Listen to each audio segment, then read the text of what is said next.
LGBT, pelecehan seksual, bullying sekarang lagi rame dan katanya di pesantren juga lagi rame. Meskipun di sekolah-sekolah yang bukan pesantren juga ternyata persentasenya lebih besar.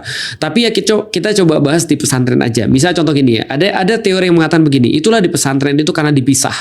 Karena dipisah tempat duduknya, dipisah sekolahnya, dipisah gedungnya, bahkan mereka nggak pernah melihat laki-laki dan perempuan, laki-laki dan perempuan nggak saling melihat, maka mereka punya nafsu kayak terkekang. Maka kemudian setelah itu mereka ketika keluar dari pesantren itu kayak keluar dari penjara.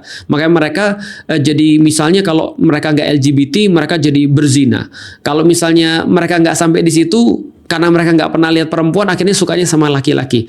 Pertanyaannya benar atau enggak?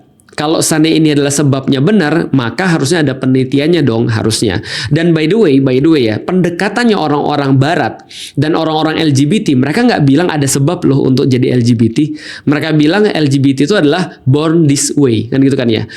Kita bisa debat soalan itu sih, tapi ya itu aja udah dari segi Barat. Kalau Barat mengatakan bahwasanya pesantren di Indonesia itu mengakibatkan LGBT, lah gimana sih? Kan lu yakin bahwasanya LGBT itu bukan penyebab, tapi kan penyebabnya bukan karena kelakuan atau bukan karena komunitas, tapi karena gen, gitu kan ya. Apa mau diambil juga gen sama komunitas sekalian atau gen sama interaksi dengan lingkungan atau apa? Ya, tapi itu membingungkan, tapi ya udahlah ya.